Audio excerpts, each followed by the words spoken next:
Welcome, ladies and gents. It's yet another episode of the Field of 68 Best Bet Show, presented by our fine sponsor, BetRivers.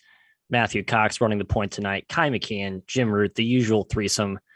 Fellas, how we feeling today? A little cold, a little frigid here in Chicago, Kai. We'll hope to keep the bets hot. Nice little bounce back for the weave on Sunday. The Monday off day sacrifice. Now we're back in the routine. I'm going to you first, my fellow Chicago brother, who will be attending a local D1 Hoops game tonight. What did you learn last night, though? We'll get to tonight later, but last night, what'd you learn? Small slate. Well, Matt, last night. Okay. Overall theme here. Don't overreact to teams on a game-by-game basis. I'm talking about Illinois right now. Writing this down. I think everyone already wrote off Illinois after their struggles. They win a tough one on the road against Iowa. Looked pretty good. The same thing's I'm going to say about Michigan later in the show. You can't take these small sample sizes, Jim, and declare them truth. We see a lot of people doing it. From a betting perspective, it's not a good idea, is it? No, it's not, Kai. But what should we do about Florida? Do we overreact to Florida laying an egg against Texas Southern? No. Here's the fun part about it, though. Matthew, your friends at Shot Quality rated that game as a 24-point win for Florida. They win that game 99% of the time based on the quality of shots gotten. That surprises me, considering they basically got doubled up on the glass. It feels like there was a little bit more domination in that game than those numbers show. But Florida was bad. They were bad from the start. They got blown out in the second half. Texas Southern, pretty impressive win there. And maybe the Gators are less for real than we thought. Yep, I was sort of a little bit skeptical given the hot start, but I don't know. I tend to think last night was more just a fluky bump in the road, an awkward non-con spot. Florida's pretty legit. That defense is for real. Just kind of a weird matchup there against Texas Southern. My takeaway, the New Mexico State rivalry with some juice infused into it. My goodness. Overtime battle, wild buzzer beater. The visiting Aggies go into the pit and get a big W there. Chris Chan's pretty funny quote after the game, basically saying, defending his players who were stomping and reportedly spitting on the logo at halftime. Because end of the game, there? Not at halftime. End of the game. Not at halftime. At the end of the game, but in the middle of the floor, sort of like the Terrell Owens goes to the middle of the star and spikes the ball, and everyone goes haywire. But try to defend his players, saying that there was some similar behavior on the New Mexico side. I don't really know what's true. I just love that these local rivalries are back, and the fans in the stands just infuse an extra layer of juice to it. So hooray for college basketball rivalries. That's my I was watching that game, and it was the New Mexico announcers, and they were so disgusted. Like, oh no, they're at the middle of oh gosh, oh, this is terrible. And the fact that their players did that like a week ago is very funny. It's great. Whenever you have the more irrational and the more one-sided both reporters and announcers can get, just the better the rivalry is. No question. There's no source of truth in the middle, and there never should be, especially with the rivalry as fierce as that one is down there in New Mexico proper. But hey, the show's pretty standard today. We'll get to a quick slate of games, get to your chat mob inquiries. But before we get into it, subscribe.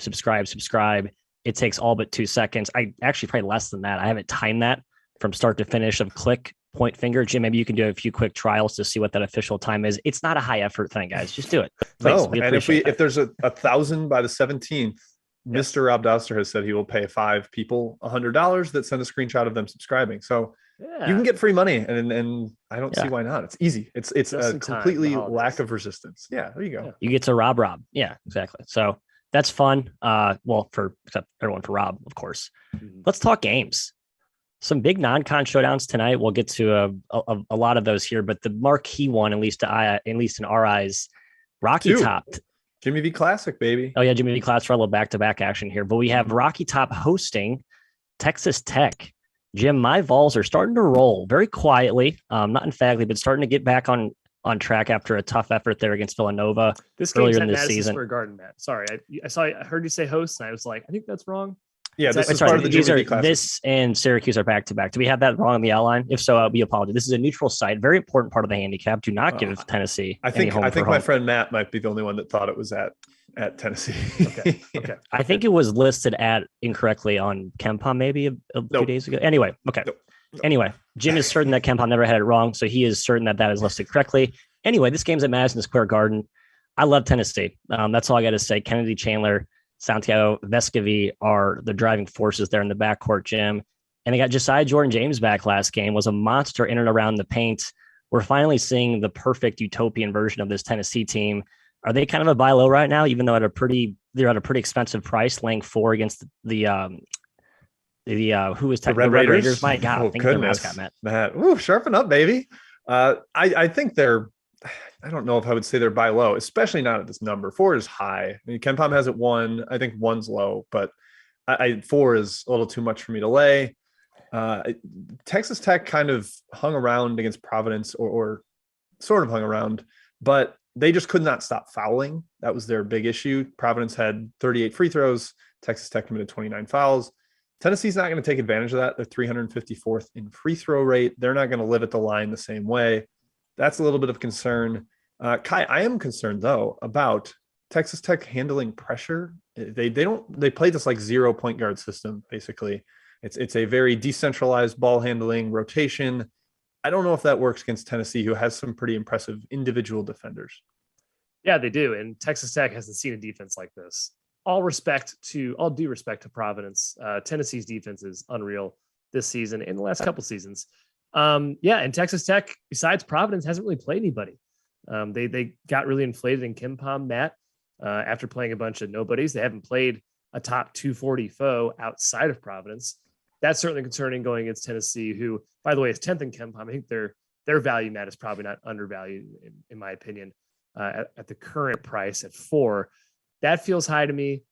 I'm agreeing with Jim a little bit that Texas Tech +4 seems like a good value. However, it's not enough for me to take them against Tennessee today. Yep, I just won't be betting against Tennessee the entire season, even if there's a really inflated price the other way. They're just one of those few teams that I think are in my pet portfolio of futures for national title contenders. Yeah, I mean, Texas Tech got a 14 against Providence, and they sort of let their foot off the gas, and then Providence called all the way back. So it's not like they were completely overmatched when they got tested in their first real test of the year. Just couldn't close out that game.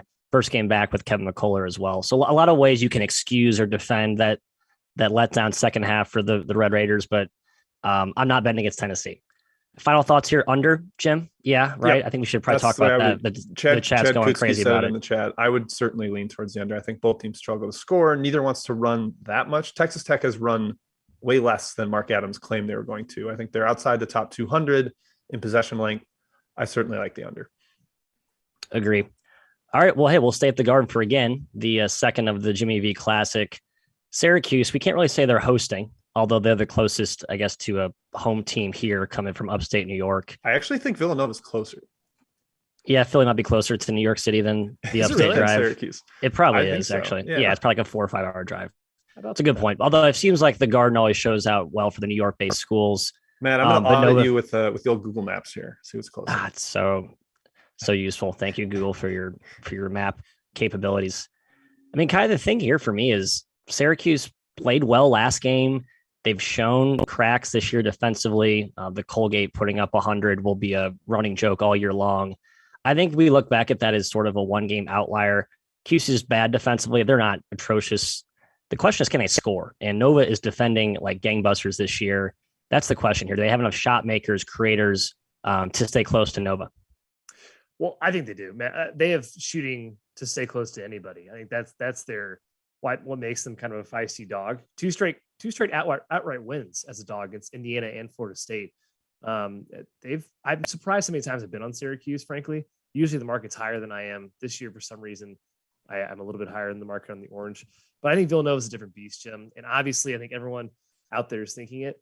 Villanova versus a 2-3 zone, that's probably not a good recipe for Syracuse. Villanova shoots over 42% from 3. There's a good chance they just shred it. But like I said, Syracuse has enough shooting, I think, to stay within 9-8 points. The line feels a touch high to me. I would have the ever so slightest lean towards Syracuse. Yeah, the line's about right for me. The Villanova switching everything, I think, is going to give Syracuse a little bit of problems. The fact that they can do that 1 through 5, it's going to be a lot of ISO pull-up threes. Like, I think Joe Girard's going to take a bunch of pull-up threes in this one against Eric Dixon. I don't know if those are going to go in. I kind of doubt it, at least on a consistent basis. But covering 8.5, covering 9, that's debatable. Matt, the official verdict on maps is that Syracuse is 4 hours from Madison Square Garden. Philly is less than 2, so half as close. Shockingly. Are you giving any home to Philly for the to Nova for the 2 hour? I am not production in travel. I'm capping this as a pure neutral. I gave it 0 as well. We should do like a regression model with the exact home by travel miles there. But no, we're not that technical. I think the key thing, Nova attacking the zone, right? Can they shred it? They're a great passing team, very unselfish. They have enough shooters, have enough length. Another one where the under feels a little bit enticing to me. Maybe we see sometimes in these large, high profile, bigger venues, we see some shots missed, although Cuse plays in the dome. So this, like, the backdrop's not going to be a seismic shift to their general psyche. And like I said, lean Cuse at +9, but not at 8.5. I think you have to wait for it to hit 9 if you're looking to come in on the orange there. They have not played since 2014 for the record. This was an old Big East matchup, obviously. A ton of overs in the series history. Interesting. Jay Wright must have the zone kind of dialed up, and this is obviously a bad version of the Syracuse defense, but it's probably in the number 7 years ago. What's the history really matter? So, not much. Yeah, I was thinking that Syracuse had an advantage in non-conference games in general, just because the non-conference teams haven't seen the zone. We've seen that unfamiliarity work well in the tournament, but actually Cuse has been pretty poor non-con the last 4 or 5 years. Again, each team different. You have to take that with a grain of salt. But in general, that unfamiliarity angle isn't really there, even though it might feel like it is on the surface. Next game here, Butler at Oklahoma. True home game here. Going down to Norman Kai. The Sooners will be hosting the beaten down and fairly pathetic Butler Bulldogs at this point. It's just sort of a sad issue. It's become tiresome to keep track of who's playing. Bryce Enzi is the notable guy still out. They have a couple other key guys still out of the mix. They did get Chuck Harris back, but I mean, he was around in the early part of the season when they put up some stinkers. Is there any shot Butler keeps us within double digits? There's a shot. Why would you touch Butler right now? They just got out of a war with Saginaw Valley of all teams. It's a nice ball club there. Yeah, and Oklahoma's going to force turnovers. Their defense is very, very good. Butler, their greatest hope is making it ugly. It's something they can definitely do, and Oklahoma's not going to push the pace like crazy, so it could be a pretty low possession game. The question is, OU is 2-3 as a double-digit favorite, Jim. They're not a great double-digit favorite, which makes sense considering their style of play, considering their pace. I just don't know why you'd want to bet on Butler right now. I'm just too scared with Enzi on the shelf and the way Oklahoma can score inside the paint. Yeah, I'm close to forcing an Oklahoma bet here. I don't regard this the same as like a -25 situation for Oklahoma. I mean, they're barely a double-digit favorite. Butler's just been awful without Enzi and without some of their guards. They're 350th in turnover rate. Like, they are so sloppy. I mean, some of that's the schedule, but man, their guards just do not take care of the ball. They're young, they're careless, and Oklahoma's 35th in steal rate, Matt. We know that Harkless, we know that Goldwire, those guys can pressure the ball. Excellent Gibson's defenders, been a right. pretty good on-ball defender as well. That scares me quite a bit. I think Oklahoma jumps out early and gets up like 7-12, and then it's just kind of like a gross game from there. Yeah, and with the banged up Butler front line, they're going to have to defend Tanner Groves on the other end, who's been a revelation, sort of a mini Cam Crutwig, although that's sort of it's a reach of a comparison. Moser is using him as an interior fulcrum of trigger man on the offense, so to speak. Going to be a tough cover for the Bulldogs. I do lean Butler. I just think the spread's really big for an Oklahoma squad. We saw struggle to get away from Houston Baptist. Yeah, they blew out UTSA early in the year as a large favorite, but that's a completely dumpster fire of a team that was horrible at that point in the season. I kind of think this game gets ugly and Butler might sneak inside the number. But like Kai and Jim said, you don't need to be excited about playing Butler at any point right now at any price. So don't force it. Another hybrid mid to high major non-con showdown here. We have SLU, the Billikens, hosting Belmont. Jim, the Bruins, 2 straight, what I would call motivated roadie victories. They go into rival Lipscomb. They catch a Bison team without their best player. Osceola down for that game. Got kind of lucky. Ran them out of the gym. Then went to Sanford, a place where they had some unfinished business after the Bulldogs looked dominant in that one. Now they go to SLU, and there's no sort of rivalry, revenge, motivational angle. Feels like maybe this could be a clinker spot, or is Belmont just awesome? I'm worried about the spot too. I wrote that down. This is weird. Like I thought Sanford would have been a dead spot had they not lost last year. And then they had to bring it. Sanford pressed them for 40 straight minutes, did not give up despite being down 15 in the final 2 minutes. They were just trying to wear out the legs of Belmont. So that concerns me. Except SLU's coming off playing a pressure team too. They got worn down by UAB's depth. There's no shame in that, but it certainly showed up late in that one. I think SLU can get after it on the offensive glass, Kai. That should be a route to points for them. I also kind of like the over here. SLU is playing fast this year. They are not as good defensively as they used to be. KenPom projects this at 152, and the total is 149 and a half or so. Not saying that's like the Bible in KenPom. I just think this is going to play fast. Both teams are willing to run. They need to run to score. So I lean towards the over here, Mr. McEwen. Yeah, on a relative basis, I think SLU still might be better than Belmont, and that's not a popular take, but I think it's very possible. We've just seen both these teams play very, very good. We've seen both these teams kind of lay an egg, and SLU was only favored by like 1.5. I really liked it at that price. 2.5 is probably closer to the correct value here. I agree, Jim. I think SLU on the glass is the key here. Belmont probably struggles more. I will say definitely struggles more, Matt, against more physical teams. This is not the physical SLU we normally see, but they still play with that same sort of style, at least with the glass attack, at least with trying to get to the free throw line. So I think that actually hurts Belmont a little bit. They're a little bit weak in terms of physicality. I think that favors SLU, especially at home. SLU's 15th nationally in field goal attempt percentage at the rim. Belmont 211th in field goal percentage defense at the rim. I think SLU has an advantage there tonight, Matt. Yeah, I'll say I'll no take on the side. I think the line's pretty sharp. Sounds like how you're leaning more toward the Billikens. I lean Billikens. I think I'm with Jim. I think the over is the best advantage play here of any side or total. Two reasons why. St. Louis, as you mentioned, is starting to push the pace. Yuri Collins, and then also DeAndre Jones, the backup point guard transfer from Northwestern State. I mean, Central Arkansas yep. Comes from one of the fastest tempos in the country. I think you can't slow him down. He has to play 100 miles an hour up and down all the way. And then guarding Belmont, an offense we haven't seen before, the myriad of actions that they have, backdoor cuts. I don't think SLU can cover that consistently for 40 minutes. I think those are two sort of undetected variables in the market that probably aren't picked up right now. Yeah, they're not in the market, I should say. Yeah, for what it's worth, Travis Ford said explicitly when Perkins got hurt, like, we need to run to get easier points. And they are running. So I think there's very much truth in that. That's not fraudulent. Right. And that is the true pace hasn't quite been detected yet. Yep. Agree. Over. And maybe a slight dabble on the Billies. Chat mob. A lot of questions as I look over peer into my upper left monitor. Who's running Czar today? Kai, Jim? I got you, Matt. Kai, do it. Let's start with, I believe this one's not on the schedule, Navy George Mason. Now, Jim, George Mason. Wow. Talk about a hot and cold Jekyll and Hyde team. They have really fallen back down to earth after just a scorching hot start. And Navy is one of the worst teams in the world to fade. So who do you like in this game? I think it's up to 4.5. I saw 5 at BetRivers. 5 right now. People are hammering George Mason. 5.5. I think people are not talking about how bad George Mason's been the last 5 games. They've lost outright as a favorite 3 times.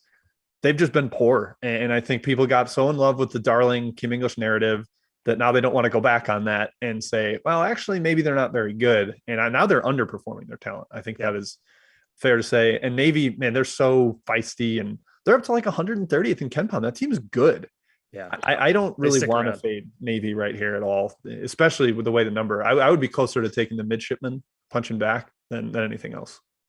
Yeah, I agree. Especially at the current price. No way. No need to fade Navy. Hey, Matt, let's go to you for Brown and Merrimack. This one is -2.5 in favor of Brown. They've been awesome this year, 7-2 against the spread. I was going to make Merrimack one of my best bets. Spoiler. I looked back at the old matchups. So Merrimack's first season 2 years ago in Division I, Brown and Merrimack played that year. Brown had 20 offensive rebounds, 56% of their misses they grabbed. Obviously, you're making comparisons from teams year over year apart, loose at best. But I think the style and DNA of Brown is similar to that old Brown team. It's athletic. They're long. They'll get to the glass. Merrimack's still playing that shifty zone. They lack size, Jim. I love taking Merrimack and non-con. I think there's value here at the current price. I am on Merrimack. Just my concern is it's a bloodbath on the interior. Yeah, this is not like what you picture as an Ivy team. Brown is like leaned into athleticism and defensive length, and that's not really what you expect from the Ivy, but that is where they can have some advantages here. I think they're going to struggle to score in the half court without rebounds. Like, their perimeter shooting is not very terrifying against the zone. I'm not sure their ball movement's going to be as good as it needs to be, but I lean towards Merrimack. Brown just has spooked me. They've been really, really good. Yeah. That's nothing else to say. They got Dan Friday, their point guard, back last game. That certainly helps as well. Jim, Temple Vanderbilt, 8.5, I believe, is the spread in favor of the Commodores. Temple without Caleb Battle covered against Penn. They dominated Penn. They didn't look too bad. Yeah, I don't know what to do with this. I mean, both teams have injuries. Chapman and Robbins still haven't debuted for Vanderbilt. Temple was better than I expected. This one's a stay away for me. I need a little bigger sample without Battle before I start heavily investing on or against Temple. Yeah. Matt, I have no clue if you have a feel in this game, but Southern is playing at Kentucky. Sean Woods, he's back in the building. He's back. He is back. It got bet up pretty heavily, so some folks see a UK runaway. I think Southern's feisty. It feels like every year their roster changes by the day, so it's just tough to take them unless you're going to check lineups and hawk starters and all that stuff, which I have no interest in doing with this team. Also, that point in the year where I think the large non-con, the SWAC, the MEAC, the Southland feisty dogs we saw are going to start to fade a little bit. So now is not the right time to get behind Southern here on the road. Jim, Tom Howell is asking about Eastern Illinois. Why should we be taking Eastern Illinois against our Mizzou Tigers today, plus 18? Why shouldn't we be? I think he's saying, why should we not be auto-fading Mizzou right now? The only reason I can give is that Eastern Illinois is legitimately a bottom 5 team in the entire country.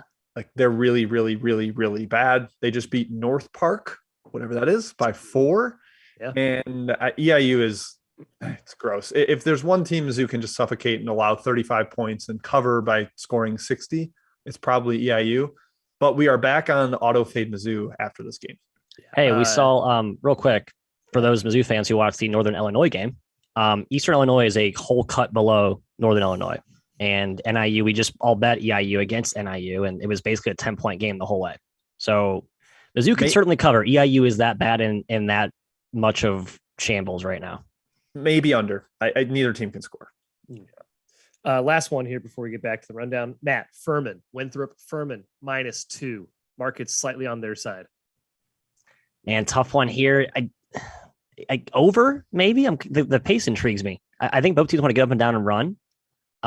Jim, what are you looking at here? I have no take on the side. Furman just played an overtime and a double overtime game back to back. That spooks me a little bit for both over and backing Furman. Stay away from me for that reason. All right, Matt, back to you. Rundown. All right, conference play. We got the Cornhuskers. They're going to host Michigan, Jim. The Wolverines got back on track over the weekend, sort of chucked the monkey off their back, beat a tired and weary San Diego State team. I want to put a little asterisk next to that when the Aztecs playing at 10 a.m. their time, early tip. Central and down a starter. And down a starter as well. So, we can't really declare like Michigan got it. Now they're back and they're going to start ho-humming like we thought they were early in the season. Nebraska's been feisty. I thought their first conference effort, Indiana, was fairly impressive. This is Michigan's first conference game. Nebraska trying to avoid 0-2 start in conference. What are you looking at here? Michigan's strange because you could argue that Diabate is their second best player, but he doesn't mesh well with Dickinson. So Diabate played only 7 minutes against San Diego State, and Dickinson went nuts. He was like 10 or 11 for 16 from the field. He was 3 for 3 from deep, guys. Hunter Dickinson. Before that game, he was 1 for 9 in his career. Wow. So I'm going to call that a little bit aberrational, a little bit of a mirage. But the fact that they featured Dickinson is the important part. Like, they need to be feeding him the ball repeatedly. Yeah. He's their best offensive player. He makes everyone better because of the attention he garners.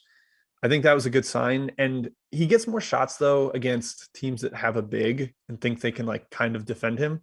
Nebraska doesn't really have that. I think they're going to do a lot of the overhelping, the doubling, the fronting with a guy behind him. It's going to have to be the other guys. They got a Caleb Houston hot game last time out. I don't know. I lean towards Michigan, but at the number, nothing for me right now, Kai. Yeah, line hasn't budged.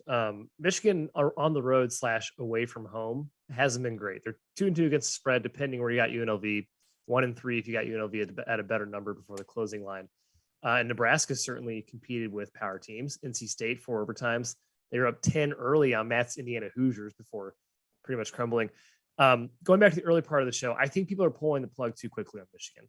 This was still a really young team that was always should have taken a while to get together. We just overreacted early on when they looked immense right away. And we're like, oh crap, they are like top 3 good again. I still think they could be top 10 good again.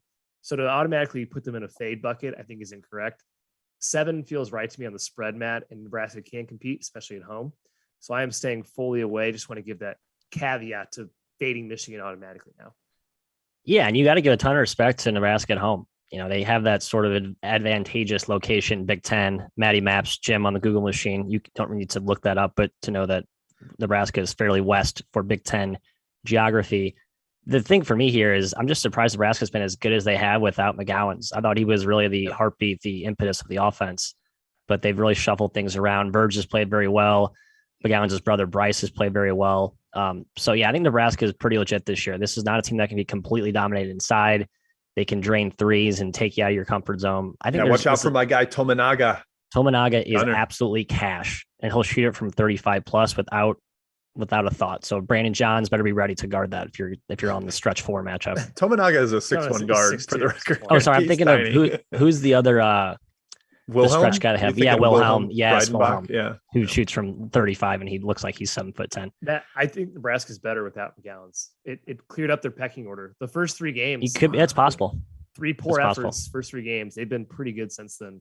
Now Verge is like, oh, nice. I don't have to share the ball anymore. And McGowan's brother. It's Alonzo Verge time, says Alonzo Verge. Exactly. And Kobe Webster, a guy who wants to shoot a lot too. So you're right. They already have 2 chuckers there. You can't really have 3. It's probably a little bit of an Iowa misfit toy situation. All right, let's keep on rolling here. Going back to the East Coast, Vermont headed to the Dunk. Providence going to play host to the Catamounts Gym. Very impressive effort from Providence against Rhode Island, at least in my eyes. I thought they would struggle with the length and physicality of Rhodey's interior defense, which had been next to impenetrable coming into that game. But they showed out well, dominated inside in a big rivalry game. Still no Jared Bynum. We feel like we have to mention that every time they come up on the board, but do we care anymore? The first point I wrote down is there a chance Jared Bynum does not matter? And the Breed and Durham kind of by committee at point guard has worked out fine. I do think they got helped by the home reffing. Again, they took 38 free throws against Texas Tech in that game. That's a lot. I don't think they're getting 38 free throws against Vermont. I think Providence's value is inflated a little bit. The huge win at Wisconsin looks incredible right now, but Johnny Davis didn't play. Like, there's no way they win that game if Johnny Davis doesn't play. I think that is a massive, not blemish in their resume. It's just an asterisk that needs to be noted. They've played like 3 straight good games, blew out Rhode Island, took care of Texas Tech. I lean towards Vermont here, Kai. Yeah, Providence 3 straight covers. Their resume is ironclad. Yeah, it's good. It's really good. It looks very, very good. It's Ed Cooley's best offensive team since 2015. They're actually scoring the ball well. Noah Horstler's been immense. He's been awesome. Former Birds of Trey, North Florida transfer. Vermont, I still think they're pretty good. They've had a couple close losses. I'm not too worried, Matt. And I definitely think that 3-point percentage is going back up. 26.5% from deep for this Vermont team. No way. They are a much better shooting team than that. It's absolutely going to change. Perhaps it's tonight. Vermont's nails on the defensive glass. They do not give up offensive boards. And that's something Providence certainly had an advantage of in their past games. So I think Vermont can keep this close. I'm leaning towards the Catamounts. Yeah, I was too. It's come down below 7. I think 7's a key number where you would like to have hopped in on Vermont. If it creeps back up to 7, I'd say hop in. My Providence 2 cents is basically every individual player is playing to the close to max level of his potential, in my opinion. And that's no disrespect to those players there. I just can't believe Noah Horschler's been this good. Al Durham's been awesome on the ball. Justin Minaya came back. He looks great. Nate Watson is playing his best ball of his career. So either that's the real truth, and we'll see that throughout the rest of the year, or there's some regression individually coming. And I think Providence could be a sneaky good fade. Another non-con showdown here. Very fun to see Virginia going on the road. Love when we see these high majors go to mid majors and test their road fortitude. Kai the Dukes, James Madison, one of our darlings so far this year. Going to be a fun little tempo war. Mark Byington, the boys love to get up and down. Virginia, well, they not really their MO. Who wins that, and does it matter from a spread perspective, which has come down? Some early money on James Madison here. I think it matters from a spread perspective a little bit because Virginia always controls the pace, like 99% of the time. But I think there's a real chance the Dukes win this outright. The fan forums for JMU are hyped for this game. This one sold out a while ago. Clearly, it's a big name team, in-state as well, coming to JMU's venue. And JMU's actually good this year. And Jim, shooting's been their huge issue, which is bad against a Virginia defense. But I swear they have capable shooters. Yeah, this team is good. They have talented guards and wings. They're going to make shots eventually. It's coming. Hopefully, it's against Virginia tonight. Their defense is pretty good too. That's what's really kept them in the games, and their shooting's gone cold. And really pretty good is all you need against Virginia's offense right now. I think JMU gives them a real scare tonight. If not, they win outright. Yeah, I almost, if this was still at 5, it would be my best bet. I think James Madison wins outright. I'm with you. 5.5. Is it 5.5 right now? Yeah. Yeah, we're back up. Yeah, bring some buyback. On show ad then. James Madison plus 5.5. I will have Jimmy. We'll have two best bets today. I think they get it done. They have never beaten Virginia. I think they're 0-11 all time. I know that's on their mind, and this is as close as they've ever been to being as talented as Virginia. This Cavs roster is nothing to write home about, and James Madison's got a lot of depth, a lot of athleticism. You need to make sure Faldon and Wooden play. They sat out their non-D1 game, but I think it was just rest. They're a deep team key right there. Mm-hmm. As long as they're in, then James Madison is a good bet here. Even if they don't win outright, which I do think they will, I think having that 5.5 is enough. Agree. 5 and above. I'm on the Dukes. I think Kai said my point basically. James Madison's been awesome, and they haven't yet made shots. And I'd argue that's one of their key strengths, at least so we thought coming into the year. So there's even more value, I think, on a team that's already overachieved or outpaced preseason expectations in terms of how they're bringing price to the market. So go Dukes, go Byington and the boys in Harrisburg, Virginia. Is that right? Harrisonburg, yep. Harrisonburg. Google Maps. Matty Maps is off today. Need to get my geo sorted out here. Got the map actually behind my cover in the background. We'll relinquish that for our next show. All right, final game here on the outline.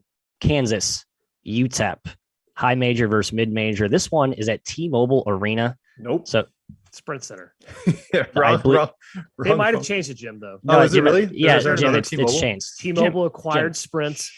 T-Mobile's too close to me. There's a T-Mobile Arena about 15 minutes from me, so you can't confuse me like that. Jim, I love when he's so emphatic that he's correct. But nope, it is at T-Mobile Arena, formerly known as the Sprint Center. Tommy Howell in the chat can verify as a KC native.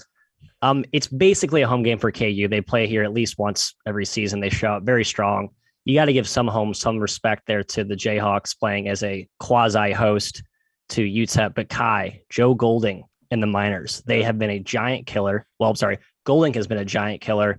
I think he has the recipe to do it with UTEP here against the Jayhawks. What do you think? Upset City or not? I'm going to split the thing here. It's T-Mobile Center. Yeah. Okay. Yep. Not T-Mobile Arena. So half points for Jimmy. Oh, God. Don't give him half point for that. No. That's bogus scorekeeping. The T-Mobile Arena is in Las Vegas, Matthew. Whatever. 0 home for Kansas, Matt. Yeah. Oh, 0. I disagree. You got to give at least. Do you guys remember when Kansas sucked at the Sprint Center for like 5 straight games? They lost to, I think, who they lose to? They lost somebody big. I don't think it's a big deal that they're playing at the Sprint Center. I don't. I can't go 0. I can't go 0. But the biggest reason, Jim, why I'm leaning towards UTEP, because I can't feel confident against UTEP against Kansas. It's a look ahead spot to Mizzou. Mizzou's coming to town. Jim. Oh, God. They're coming to the Fog on Saturday. They're not even scouting Mizzou. They're skipping all scouting from Mizzou. It's just gonna be like scrimmages all week, and then they show up and they'll win. They are worried about Kobe Brown, about Jalen Pickett. Kansas is not looking at this UTEP team seriously. Number's too high. I'm leaning towards UTEP. Here's why they're not looking ahead, Kai. It's because UTEP put the fear of God in them a year ago. They played that random late scheduled game at Fog Allen. UTEP was up 9 with 7 minutes left. It was tied with 1 minute left. And I think Christian Brown and David McCormick and Ochai Agbaji are like, yeah, we can't take this team lightly. They really almost beat us in our house last year. So while I agree the number's too high, and especially even though I gave 1 or 1.5 for home here because of the crowd and the less travel, I still lean towards UTEP. I just don't think it's like a home run bet because Kansas is going to be paying attention. They just handled a bunch of pressure from St. John's, so I don't expect them to be terrified of UTEP's pressure. But Matt, it comes down to the number for me. I still lean towards UTEP. I like UTEP as well. Do we like it at the current number though? No. That's the key distinction. Right open at 20.5, 20. Now it's down to 18. Yeah. I know we're talking about points in the high teens. They mean less. So I don't want to be picky about that. I think there's still value here. UTEP at plus 18. They're going to keep the pace low. The total's been bet down from 144.5 to 140. I agree with that. Yeah. So Golding, I think, knows what he's doing in terms of keeping it to a snail's pace. Should help them stay inside the number. They're going to be feisty defensively. They're healthier than they were earlier in the year as well. And they haven't shot the ball well. So 2 more notches on the undervalued belt there for our beloved Miners. Remember? No, I thought I taught you guys last time. I don't. You guys got that down enough? I'm out on that. I'm so. It's not hang loose. Not in Hawaii. It's just like a hammer, Kai. It's like a pickaxe. I still look it up online. It's a thing. I mean, I know like what they're going for. I don't like when I do it. Yeah. Okay. Fine. Then it's done. Hey, time for chat questions. Kai. All right. Let's go with Bradley and Toledo. There you go, Brandon. A couple guys have asked about Bradley and Toledo. This one has also not moved very much. I think it's 4.5, 5 in favor of Toledo. Matt, you're usually a Bradley guy. Yeah, the Sharps beat me to my Bradley boys today. I think it opened at 5.5, came basically 4.5 right now everywhere. Just too low. I would like to take Bradley at 5, but not anything lower than that. Okay. And moving on to, let's go with Cal Baptist, North Dakota. Kind of weird one, Jim. We love Taron Armstrong. He's becoming kind of a darling now. Everyone's writing stories about him. Do you like them at minus 13, I believe is the current price? No, that's about where I'm at with this game. North Dakota has been on this weird West Coast road trip. They played at San Jose State and got absolutely murdered in the second half by a San Jose State team that was missing a starter. I am not very high on North Dakota. I think they could be bottom 30 in the country bad. It's rough for them right now. So at the same time, though, Cal Baptist hasn't really blown people out recently. Couldn't get away from Cal Poly, so can't get stops. They can't get stops, Jim. That's why I don't like them as a large favorite. As fun as they are on offense, they got to defend. All right, let's talk to Paul Duquesne. I'm going to be in the building tonight. That's right, DePaul Duquesne. I don't know why I'm going to this game, but I wanted to go see some basketball. It's in my backyard. Why not? Matt, you went to the DePaul game last. I did. How'd they look in person? And we've been on Duquesne quite a bit this season. The line is 8. Duquesne, by the way, is like 500 against the spread. So we haven't done good or bad on them. Which way do you lean? I mean, DePaul's just a bunch of athletes that's, disorganized chaos, true chaos, except for when Javon Freeman Liberty has the ball and on occasion Jalen Terry, there's a little bit of shot making creation. But they're pretty much relying on those guys to make something happen. They don't get it. They'll go get it off the glass. Defensively, when they play hard, they're really tough to score against. This feels like kind of a flat spot coming off the rivalry game against Loyola over the weekend, Kai. So I think the Dukes hang around here. I like +8. Yeah, someone in the chat noted it's also sandwiched because they got Louisville this weekend. So it's like, oh yeah, good point. Why are they up for this game? There you go. How about Charlotte and Arkansas, Jim? I believe this one's come down just a hair here, but we know Arkansas is capable of blowing teams out. It's at 18 currently at BetRivers. Yeah, considered +18 is the best bet here. I think Charlotte hangs around. They've got enough down transfer talent. They slow the tempo. Arkansas has not been convincing covering spreads this year. They've had a couple very narrow covers in the final minute or so. They did not blow out Central Arkansas, and everyone blows out Central Arkansas. Oh no, they did. It was Little Rock, shorthanded Little Rock that they did not blow out, which is concerning because they were missing their best player. It's just not as sharp of an Arkansas team as I've seen in the past, especially as a big favorite. I would lean towards the 49ers. You mean they're not a top 10 team, Jim? Shocking. Who could have seen they're like 14th in the poll, Matt. So yeah, wrong. Matthew, LMU, Tulsa.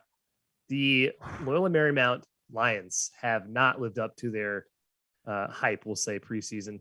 Line is 3.5 in favor of the Frank Haiths. What do you think?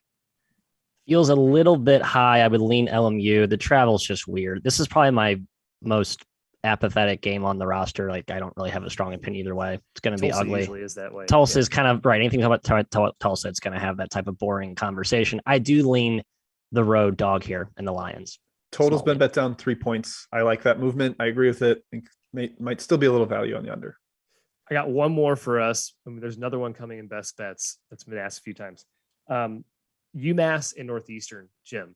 This game is a Boston affair, and I believe Northeastern's favored by 2. I want to say 2. Oh wait, hey Kai, you got to be. It's Amherst, not Boston. Not that close. Make sure we're careful about that. Yeah, UMass fans don't take lightly. They take that very seriously. Boston. It's not Amherst, Boston. not that close to Boston. It's like an hour and a half, 2 hours. Separate, right, Jim? I like Northeastern here. They're a little healthier. They got Tyreek Scott Grayson back in the lineup. Shaq Walters played last game. They're big on the wings. I think they can bother the UMass guards. I think there's a massive coaching advantage on the Northeastern side. Maybe the shooting and playmaking of the UMass guards plays up here, but I would lean towards Northeastern myself. Just live bet this game. Both teams go through massive in-game swings. That's just a great point. Wait till someone gets down and bet the other side. Middle it, baby. All right, Matt. Let's hit our best bets. Yeah, I'll lead us off. I can't believe I'm going to fade my Grizz with my best bet today, but I think this is a ripe spot to do so. Talking about fading Oakland with Bowling Green, a team that we thought would be at the top of the MAC totem pole. I can't believe this is happening. This is shocking. Kai and Jim almost nixed this and overruled my best bet, but I have to. No. I do not doubt the Matthew Cox. I do not doubt him. Yeah, he's not been so hot though on the best bets this year. But hey, we're getting back on track today. one of these weird spots where it's a non-conference game sandwiched in between two conference games. So Oakland just had two impressive conference wins to get their conference season kicked off. Now it's kind of back into the non-con tune-up awkward no man's land period before the actual conference season starting in January. Just feels like a really flat spot here against a Bowling Green team that I don't think is as terrible as they've played, getting a little bit healthier. I worry that Bowling Green might just be bad, Jim, but I think catching Bowling Green as a 2-point dog, 2.5, depending on where you look, I believe BetRivers, our fine sponsor, has it 2.5. Two. That's fine. Take 2 now. I wouldn't take any lower than 2. Yeah, just stay away from me. I just don't want to bet against Oakland much right now. They didn't cover against UIC, but it was because of a crazy late run. Yeah, they're up huge. Yeah. I'm worried without Myron Gordon still in the lineup. I don't know if he's in or out. That's the thing about Bowling Green. A player's out every single game that you don't. I'm assuming he's out. Right. It'd be great to get him back, but I'm assuming he's out right now. Yeah. Hey, good luck, man. Thank you. All right, my best bet. It's Old Dominion. It was -8 before the show. Let me get you guys the current line. -8. All right. Old Dominion's getting back on track. That's my opinion here. Jeff Jones fully back on the bench. He missed some games with pneumonia. He was semi-back for Longwood, a narrow win. Semi-back for East Carolina, a narrow loss. They look good against George Mason, who we talked about earlier, hasn't been that good. ODU hasn't played anyone bad, Jim. It's a fairly impressive schedule, honestly, full of really good mid-majors, and William & Mary has been bad. I'm hoping Quinn Blair is still out. I'm hoping Jake Milkwright's still out. William & Mary's 0-7 against the spread. They are -7.5 cover margin. Horrendous. They're prone to blowouts. The Old Dominion pace is scary. I think the rebound advantage, the toughness, the experience, all favors Old Dominion. So not a lot of travel here either. More geography. -8 for Old Dominion. Is it Charles Smith, this SMU transfer that's been out? Yeah. Yes. A little bit concerning. Yes. So keep an eye on that. But I lean your way, Kai. I think William & Mary is like creating a new floor for that program this year. They are digging further and further beneath the depths of the world. It's bad. This is a men versus boys game. Yep. Very much so. Young William & Mary team. All right, my best bet is Yale, which actually is at -13 at BetRivers right now. So I'm going to take that -13 rather than the 13.5 that it was pre-show. I think the Bulldogs are coming off a tough matchup at Auburn where they were outclassed athletically. Albany has been really bad against the spread this year. They are not going to outclass Yale athletically. Major coaching advantage with James Jones against a first-year guy in Dwayne Killings at Albany. I think Yale gets right in a big way here, takes care of the ball against any Albany pressure. So give me the Bulldogs, -13. I hate that I like both of your best bets better than my best bet. Not sure that's a good thing. But no, I agree with Jim. Albany they're playing a lot of freshmen. This is like a build for future type of season for the Danes. I think Yale runs away with this pretty handily. That's all we have, folks. Thank you for joining. We'll be back tomorrow, same time. Hopefully fewer geography lessons, more actual college basketball gambling breakdowns, but we'll see. We also have to fly by the seat of our pants here. Before we let you go, subscribe. We demanded you do so at the onset. We will remind you now. Smash that like button, all that good stuff. Continue to follow the Field 68 Network. They have tons of content coming to you around the clock. But tomorrow, same time, we'll see you back.